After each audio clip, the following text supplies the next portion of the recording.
This is an audio essay from the EI podcast. Aaron MacLean, host of the podcast School of War, on AI's threat to the life of the mind. A warning to the young. Just say no to AI. Aaron MacLean. I have a warning for you. There is a conspiracy afoot in the land, targeting all of us. The computers in our pockets and the screens all around us have for years paired incredible access to all the world's information with increasingly ruthless attacks on our capacity for focus, or for what some call deep work. That's old news. We all fight this battle every day, and it's important to develop techniques to win it. But there's something new under the sun that is far more destructive, and especially for you, the young, who are still in the thick of education, perfecting the ability to reason and really, shocking as it may seem, just at the start of a journey of serious reading and writing that will ultimately reveal, in 10 years or so, the questions you ought to be asking. About 10 years after that, you'll begin to have some tentative and decent answers to those questions, the implications and consequences of which you'll then spend the rest of your life working out. Or you could work faster than me, I suppose. Of course, I'm talking about AI, specifically LLMs, or large language models, and the ways in which students use them. The situation overall is serious, like a heart attack, or maybe more appropriately, like a stroke, because the threat is to your mind, and it is a deadly threat. The life of your mind is at stake. Let me explain. One of the most depressing conversations I've had in the last year was with a former colleague of mine at the United States Naval Academy, who now occupies a position of real responsibility at that school. This person is a brilliant, cultured, well-meaning patriot who only wants the best for the young officers in training there. I was genuinely shocked when this person told me that humanities departments at Annapolis would be incorporating the use of AI into class writing. After all, the students were all using AI for assignments anyway, and would be writing this way when they got out into the world, so the practice may as well be brought into the light. The students should, as it were, train as they fight. To this, I responded that we should just save time. The students could use AI to write the papers, and then the faculty could use it to grade them, and everyone could knock off to the bar early. Slightly more seriously, I said, I think I must have misunderstood the purpose of student papers when I was teaching at the Navy. I didn't think the goal of classroom writing was for students to produce the best possible papers using any available tool. If that was our goal, well, we were failing spectacularly. I thought the goal was for students to practice writing and for the faculty to read the papers. Sorry to break it to you, but this is hardly any teacher's favourite chore, so that we could give advice and some accountability. The goal was for the students to become better writers in time. Why did we expend all that effort? Why does writing matter so much? There is, of course, a practical and superficial argument that persuasive writing is important for your career. I recently heard a senior retired officer regale a classroom with tales of his bureaucratic victories, securing resources within the Pentagon, and point out that he basically won, and here I am quoting directly, because he wrote a better essay than his opponents. This kind of thing matters. Clear and persuasive writing, in my experience, is essential to career success. Of course, you might respond, well, if I can get the AI to write clearly on my behalf, doesn't that get the job done just as well? Indeed, if I don't think I'm the strongest writer in the first place, wouldn't it be an enormous advantage? And here, folks, lies the road to catastrophe. I genuinely wish I were kidding. An old professor of mine, in my freshman year, once said something wise and important to a seminar I was in when one of my classmates observed that, I know what I think, I just can't get the words down on the page. My teacher responded, well, you don't actually know what you think then. The act of writing the thing is the same as the thinking of it. If you can't write it, you haven't actually thought it. Which is to say that writing and reasoning are effectively identical activities. And for many years now, writing has been the way we have taught young people how to reason. To be clear, we are already in a Bronze Age on how we go about such education. If you want to see what the Gold or Silver Ages looked like, go look up class syllabi for high schools from a century or 2 centuries ago. You can do it on your phone. The substitution of AI for the level of instruction remaining threatens to take us from a Bronze Age right through tin and then on quick smart into the abyss. Perhaps our best hope will be that ultimately AI will suffer model collapse because, as no one will be producing anything intelligent anymore, AI will have only other AI products to read, and the whole thing will get even dumber until it falls apart. This concern, model collapse, is a real thing, and the engineers trying to sell you these products are very concerned about it. I do worry about what it will do to human nature in the interim, though. Okay, you might say all of this is a little overwrought. After all, technological change has regularly altered human nature, just as it increased man's power and our access to pleasure. So, what's the big deal? Indeed, technological progress is coeval with Homo sapiens itself.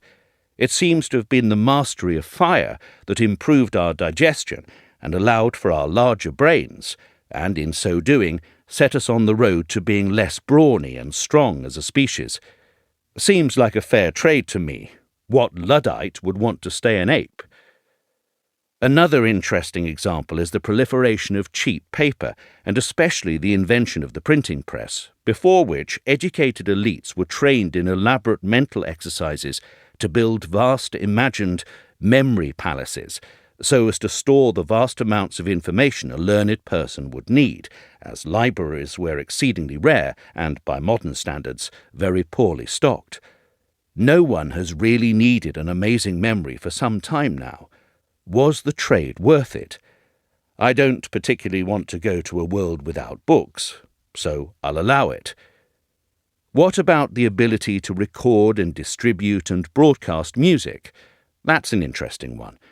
When I pick up a novel about a domestic subject written more than a century ago, inevitably at some point in the story, a family gathers and makes music together.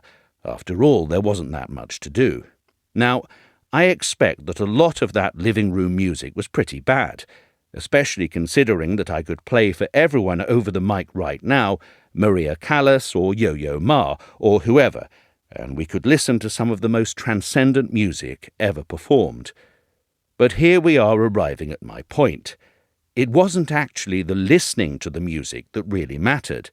It was the making of the music, and the centrality of that activity to being human, which is, today, much diminished. What an irony. We live today in an utterly orally overstimulated world. There is music, much of it very fine, everywhere, and we are as unmusical a species as we have been since shortly after we gained control of fire. Now we have technology that, in essence, is promising to supplant the core and foundational human activity, that of thinking. And if it is a bit sad that human beings are simply less musical than we used to be, this threat is much more serious. Freedom is, in the first and most essential place, intellectual freedom, the ability to reason clearly, to navigate received opinion and accreted prejudice so as to pursue and sometimes even catch knowledge of things that matter. This activity, when directed at the things that matter most, is called philosophy. It's a kind of hunt, sometimes pursued in cooperation with others, racing in bands across the limitless plain after our quarry. But in the moment of the kill, we all must kill alone, for ourselves. The hunt for wisdom requires, of course, basic reasoning skills and ideally wide exposure to high-quality efforts of others to reason about things that matter. It requires learning. Generative AI thus presents a double threat. First, it tempts you by offering to unburden you of your need to reason, the tedium of organizing your thoughts. But almost as bad, it also scrapes the brain of human civilization of all information and all learning ever, and then, apparently, reduces it all to unvariegated mush, spitting out to you its tawdry imitation of thinking, insipid composite accounts that I would say are written at a 10th grade level, but for their uncanny alien quality that is not quite like anything human at all. This problem is connected to challenges in foreign policy and implicates, well, our whole national destiny. I think I will find little disagreement that the core purpose of a free society's foreign policy is the preservation of that free society, that freedom depends not just on our wealth and happy geography and the strength of our arms, though these are vital, but also on wise discernment among our leaders, which is itself a function of the discernment of our citizens. But this discernment, which in this context we might call strategic thinking or just strategy as such, is an intellectual activity not dissimilar from philosophy, though its objects are different. Philosophy is the hunt, that race across the plains, for wisdom, whereas strategy is the search for advantage. Both things are ultimately, however, human activities. Philosophy and strategy are not things that you know, they are things that you do. If we cannot reason, and if we have had no exposure to wise teachers, often in the form of their writings, we cannot strategize or philosophize, and we will no longer be able to maintain our freedom. Our only consolation will be that we will no longer deserve it. What an astonishing moment in human history, when the long story of our species, the whole history itself of reason and technology, concludes with self-destruction unfolding from the very principle that has defined the species from the start. The threat posed by this new technology is even more concerning than the splitting of the atom, because what has come to market first is not a bomb that can kill cities, but a much more subtle and much broader-based attack on the very substance of our humanity. What are you to do, as individuals? I have some thoughts about the reforms institutions and universities should undertake. They must redo their schedules to allow for in-class writing and blue book-style assessments in the spirit of the Oxford exam schools. Embracing oral examinations as a part of reassessment will help too. But for a room of talented, curious and committed individual patriots such as you, how should you respond? I'll close with this. It may be the case that there are some practical individual uses of AI that are not pernicious, but I advise you to be completely radical. You young people, right here, are what we are depending on.